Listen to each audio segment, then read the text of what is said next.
अभी अहम खबर आ रही है कि पाकिस्तान सुपर लीग मैनेजमेंट ने फ्रेंचाइजीज के साथ हतमी शेड्यूल शेयर कर दिया है। ज़राए का ऐसा बताना है। PSL मैनेजमेंट ने 44 मैचेस पर मुश्तमिल मुकम्मल शेड्यूल फ्रेंचाइज के साथ शेयर किया है। शेयर किए गए शेड्यूल की कॉपी समा ने हासिल कर ली है। PSL के सबसे ज़्यादा 14 मैचेस की मेज़बानी लाहौर करेगा। रावलपिंडी में 10, फैसलाबाद में 7, मुल्तान में 4 और कराची में 6 और पेशावर में 2 मैचेस शेड्यूल हैं। पेशावर से मैचेस मुल्तान मुंतकिल होने का खदशा भी है। PSL 11 का इफ्तिताही मैच 26 मार्च को हैदराबाद किंग्स और लाहौर कलंदर्स के दरमियान होगा। इसी पर बात करते हैं। हमारे साथ मौजूद हैं समा के नुमाइंदे कादिर ख्वाजा। कादिर, तफसीलन बताइए इस शेड्यूल से मुताल्लिक़। जी बिल्कुल, पाकिस्तान सुपर लीग मैनेजमेंट ने 44 मैचेस पर मुश्तमिल मुकम्मल शेड्यूल फ्रेंचाइजीज के साथ शेयर कर दिया, जबकि शेयर किए गए जो शेड्यूल है उसकी कॉपी समा ने मसूल की। जबकि ज़राया में ये बताते हैं कि पाकिस्तान सुपर लीग के सबसे ज्यादा मैचेस की मेजबानी लाहौर करेगा और लाहौर में सबसे ज्यादा 14 मैचेस खेले जाएंगे। रावलपिंडी में 10, फैसलाबाद में 7, मुल्तान में 4, कराची में 6, पेशावर में 2 मैचेस शेड्यूल, जबकि पेशावर से मैचेस मुल्तान मुल्तकिन जो है वो होने का भी खदशा है। और पाकिस्तान सुपर लीग सीजन 11 का इफ्तिताही मैच 26 मार्च को हैदराबाद किंग्समैन और दिफाई चैंपियन लाहौर कलंदर्स के दरमियान होगा, जबकि 27 मार्च को क्वेटा ग्लैडिएटर्स और कराची किंग्स लाहौर में मदे मुकाबिल होंगे। पहला डबल हेडर्स जो है वो 28 मार्च को मुल्तान सुल्तान बमुकाबला पिंडीज के दरमियान होगा, जबकि पेशावर ज़ल्मी बमुकाबला इस्लामाबाद यूनाइटेड के दरमियान पेशावर में जो है वो मुतवक्के दूसरा डबल हेडर लाहौर में 29 मार्च को खेला जाएगा और तीसरा डबल हेडर फैसलाबाद और कराची में शेड्यूल है, जबकि चौथा डबल हेडर 19 अप्रैल को लाहौर और फैसलाबाद में खेला जाएगा, जबकि पांचवा डबल हेडर 23 अप्रैल को लाहौर और रावलपिंडी में, छठा डबल हेडर 29 अप्रैल को लाहौर और रावलपिंडी में शेड्यूल है, जबकि 30 मार्च, 7 अप्रैल, 21 अप्रैल, 1 मई और 4 मई को आराम का दिन रखा गया, जबकि पहला क्वालिफायर 2 मई को रावलपिंडी में खेला जाएगा और पहला एलिमिनेटर 3 मई, जबकि दूसरा एलिमिनेटर 5 मई को लाहौर में खेला जाएगा और फाइनल 10 मई को शेड्यूल है। जबकि ज़राए में बताते हैं कि वेन्यू का फैसला ताहाल नहीं हो सका और फाइनल मुकाबला USA या UK में करवाने की भी तजवीज ज़ेरे गौर है, जबकि ज़राए में बताते हैं कि फाइनल लाहौर में भी होने का इम्कान है। हतमी फैसला इस हवाले से जो है वो chairman Pakistan cricket board Mohsin Naqvi करेंगे। जी, बहुत शुक्रिया आपका कादिर ख्वाजा। मई को पता है ना, जब भारत ने हमें छेड़ा तो हमने उसे भी नहीं कहीं का छोड़ा। क्या नहीं किया? कहीं का नहीं छोड़ा। और आज तक भारतीय वजीर आजम नरेंद्र मोदी अपना मुंह छुपाए छुपाए फिर रहा है। और मैं ट्रंप साहब का शुक्रिया अदा करता हूं सिर्फ इस बात पे कि वो आहिस्ता आहिस्ता खोल खोल के बता रहे हैं। 3 जहाजों से शुरू हुए 11 तक पहुंच गए। आज वो कहते हैं कि पाकिस्तान ने भारत के 11 जहाज गिराए हैं।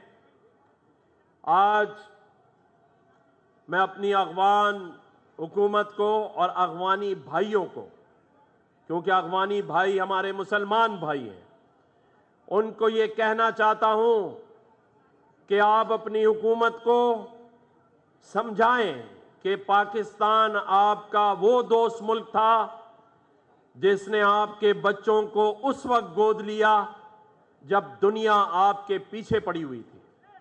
पाकिस्तान ने अपने दिल और अपने इलाकों के दरवाजे अफगानियों के लिए खोले। आज जो वहां बड़े बड़े उनके उलमाए कराम हैं, जो बड़े बड़े वहां लोग तालीम हासिल कर गए हैं, वो पाकिस्तान से हासिल की है। उनके उलमा पाकिस्तानी मदरसों में पढ़े हैं, उनके बच्चे पाकिस्तानी स्कूलों में पढ़े हैं। हमने कई बार सबूतों के साथ अफगान हुकूमत को बताया कि खुदा के वास्ते आप अपनी सरजमीन दहशतगर्दी के लिए इस्तेमाल ना होने दें। आपने देखा कि पिछली बार इस्लामाबाद में जो इमाम बारगाह में धमाका किया गया, जिसमें यूनिवर्सिटी के हमारे कई भाई शहीद हो गए, उनके ताने बाने अफगान में मौजूद दहशतगर्दों से मिलते हैं। तो अब बस बहुत हो गया।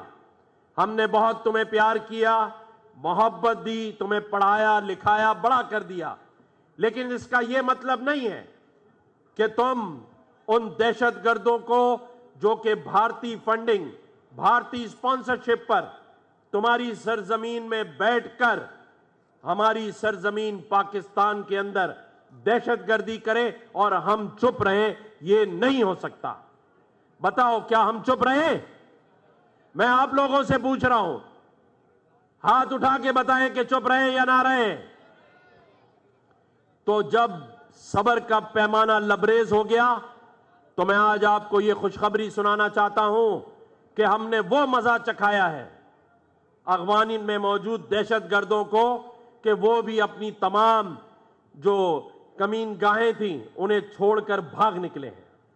आज हमारे फील्ड मार्शल ने, जनरल हाफिज आसिम मुनीर ने एक बार फिर पाकिस्तानी कौम का सर फख्र से बुलंद किया है, अपने प्रोफेशनल होने का अमली मुजाहिरा किया है कि अफगान हुकूमत परेशान हो गई है, वहां मौजूद दहशतगर्द भाग रहे हैं, उन्हें भागने का रास्ता नहीं मिल रहा है और मोदी की नींदें हराम हो गई हैं, क्योंकि हमने दिफाई मैदान में तरक्की की है। हमारी जो फोर्सेस हैं वो प्रोफेशनल हैं, हमारे एयरफोर्स के शाहीन हो या हमारी नेवी के हमारे सिपाही हो या हमारी अफवाज के सिपाही हो, उनका जो जज्बा है वो जज्बा शहादत है। और आपने देखा ईरान के अंदर आयतुल्लाह खामनाई ने शहादत देकर अपने नजरिए और अपने ईमान को जिंदा छोड़ दिया है, जो सदियों याद रखा जाएगा। ये मुसलमान वो कौम है जो जज्बे से, शहादत के जज्बे से ऐसा अमली मुजाहिरा करती है कि जो कुफार हैं, जो यहूदी हैं, जो इजरायली हैं या इंतहा पसंद नरेंद्र मोदी की सोच वाले इंतहा पसंद हिंदू, वैसे तो जो हिंदू हैं हमारे भाई भी हैं, इस मुल्क में रहते हैं, लेकिन जो इंतहा पसंद हिंदू हैं उनको भी पाकिस्तान की अफवाज ने वो मजा चखाया है कि वो घूम रहे हैं कि दोबारा ऐसा कोई मजा हमें ना दे। तो मैं आज विलादत की मुबारकबाद के साथ आप सबको ये यकीन दिलाता हूं कि हम सब मिलकर ऐसी कोशिश करेंगे कि आज जो शख्स यहां बैठकर सहरी कर रहा है, इंशाअल्लाह ताला आइंदा रमजान में वो लोगों को सहरी कराए।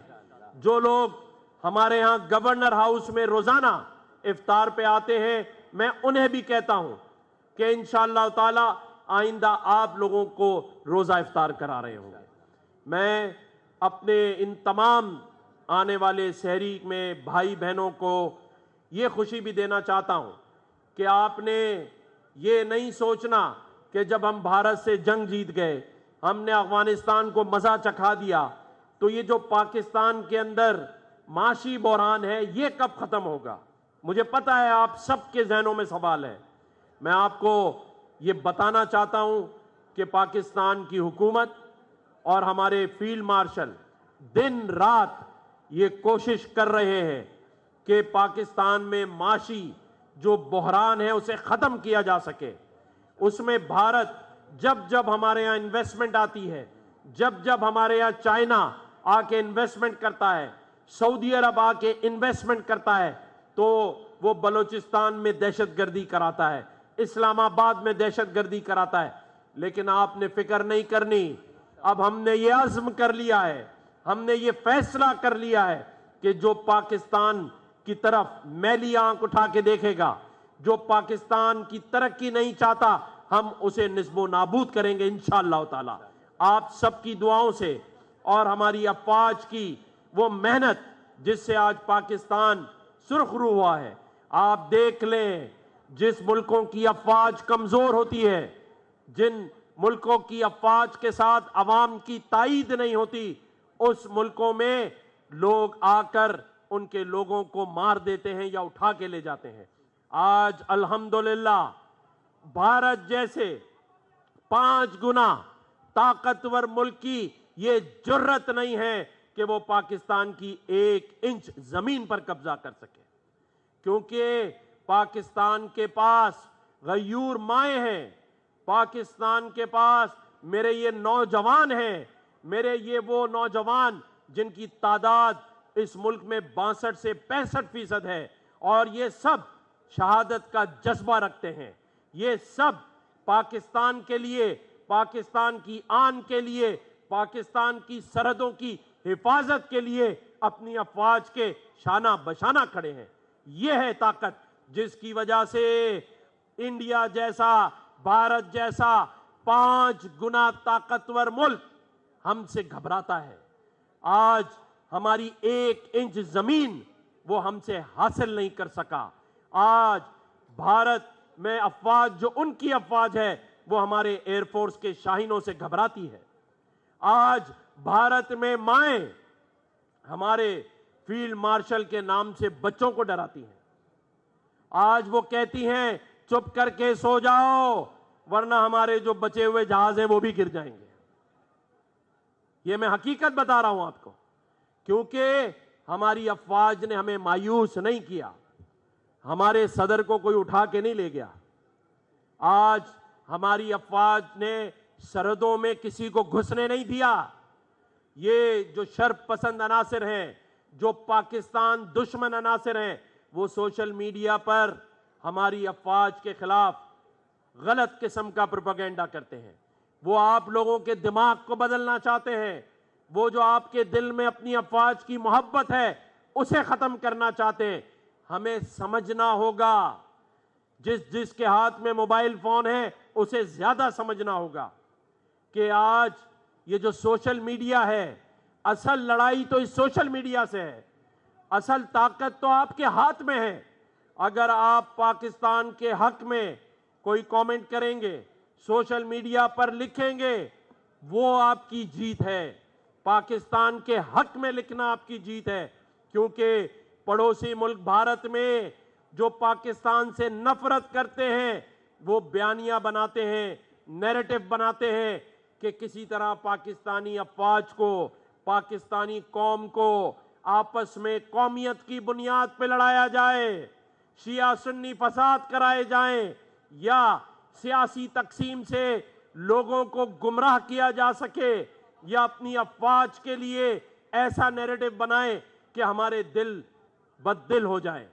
लेकिन अब आपको समझना होगा कि बलूचिस्तान में दहशतगर्दी कौन करा रहा है? वो भारत करा रहा है। अब आपको समझना होगा कि हमारे दरमियान तकसीम कौन करा रहा है? भारत करा रहा है। आज आपकी तरक्की कौन नहीं चाहता? भारत नहीं चाहता। आज मेरे नौजवानों का पाकिस्तान से बाहर दुनिया में रोजगार कौन रोक के बैठा है? भारत रोक के बैठा हुआ है। तो हमें एक कौम बनना है, हमने अपनी सफों में इत्तेहाद रखना है, हमने यकजा होना है। सियासी मामलात, मजहबी मामलात सब अपने अपने, उसकी इजाजत है, लेकिन एक लफ्ज पाकिस्तान, उस पर कोई कंप्रोमाइज नहीं है, उस पर हम अलहदा नहीं हैं, उस पर हम सब एक आवाज हैं। जिस तरह हम कलमे पर एक हैं, उसी तरह अपने मुल्क पाकिस्तान के इस लफ्ज पर अल्हम्दुलिल्लाह इंशाअल्लाह ताला साबित कदम रहेंगे या नहीं? हाथ उठा के बताएं कि पाकिस्तान के लिए हम सब एक हैं या नहीं हैं? एक हैं या नहीं हैं? आवाजें बुलंद करके बताएं, बाआवाज बताएं, एक हैं या नहीं हैं? जरा शोर से बताएं। आवाज इतनी जोर से हो कि ये मीडिया जब भारत में देख रहा हो तो भारतीय वजीर आजम हिल जाए। हम पाकिस्तान के नाम पर एक है या नहीं है? तो ये जो जज्बा है, इस जज्बे को थाम के रखो। जरूरत पड़ेगी, जिस तरह दुश्मन के अज़ाइम हमें नजर आ रहे हैं, हो सकता है कि फिर हम बहैसियत कौम भी अपना बदला लेने के लिए सब एक साथ खड़े हों। और उस वक्त की तैयारी करो। अपनी सफों में इत्तेहाद रखना है, एक दूसरे का साथ और हाथ थाम के रखना है, क्योंकि जो कौमें एक होती हैं उन पर कोई नजर उठाकर नहीं देख सकता। ना भारतीयों की हिम्मत होगी, क्योंकि वो जानता है कि इस मुल्क की फौज ताकतवर तरीन फौज है। अगर वो कहीं अपनी जगह बना सकता है तो वो हमारी सफों में है, इंतशार फैलाने के लिए। क्योंकि इस वक्त ईरान में जंग चल रही है, हमें नहीं पता कि वो कितनी देर चलेगी, कब तक चलेगी, लेकिन बहैसियत मुसलमान मुल्क और बहैसियत पाकिस्तानी हमें भी तैयार रहना है। अहम खबर के बैरूत पर इसराइली बमबारी, मजीद 3 शहरी जाँ बहक हो गए हैं और 6 अफराद जख्मी हुए हैं। बैरूत से खबर, जहां 24 घंटे के दौरान जाँ बहक शहरियों की तादाद 23 हो गई है। लबनानी वजारत सेहत का ऐसा बताना है। इसराइली हमलों में अब तक 75 शहरी जाँ बहक हो चुके हैं। इसराइली बमबारी से 434 शहरी जख्मी हुए हैं। लबनानी वजारत सेहत का ऐसा बताना है। इसराइली जारियत के बाइस 18,000 शहरी नकल मकानी पर मजबूर हो गए हैं। तो बैरूत पर इसराइली बमबारी, मजीद 3 शहरी जाँ बहक जबकि 6 जख्मी हो गए हैं। बैरूत से खबर, जहां 24 घंटे के दौरान जाँ बहक शहरियों की तादाद 23 हो गई है।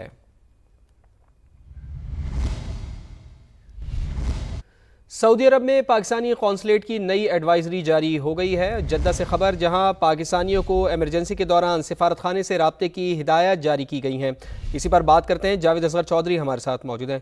जावेद साहब, क्या हिदायत जारी की गई हैं, ज़रा तफसीलन आगाह कीजिए। जी, मशरिक़ी वस्ता में जारी कशीदा सूरत के तनाजुर में सऊदी शहर जद्दा में पाकिस्तानी सफारत खानों का पाकिस्तान के लिए एक बड़ा इकदाम सामने आया, जिसमें सफारत खाना ने हंगामी सूरत के पेश नज़र हमवतनों के लिए नई एडवाइजरी जारी कर दी है, जिसके मुताबिक सऊदी अरब में पहले से मौजूद और बिलखुसूस उम्रे के लिए आने वाले हमवतनों का इमरजेंसी के दौरान फौरी सफारत खाना से राब्ते के लिए कहा गया है। और इस जमले में मजीद कहा गया है कि विजिटर वीजा ही उम्रे की गर्ज से सऊदी अरब आने वाले पाकिस्तानी की मदद के लिए जद्दा में पाकिस्तानी सफारत खाने ने टेलीफोन और मोबाइल नंबर भी जारी कर दिए गए हैं। जबकि सऊदी अरब में अचानक इमरजेंसी की सूरत के पेश के नजर पाकिस्तानी जद्दा में केस की सफारत खाने से रब्ता कर सकते हैं। जबकि सऊदी अरब को आने वाले पाकिस्तानी की मदद के लिए सऊदी अरब के एयरपोर्ट पर सफारत खाना अमला तैनात किया गया। जबकि ठीक है, बहुत शुक्रिया आपका जावेद असगर चौधरी।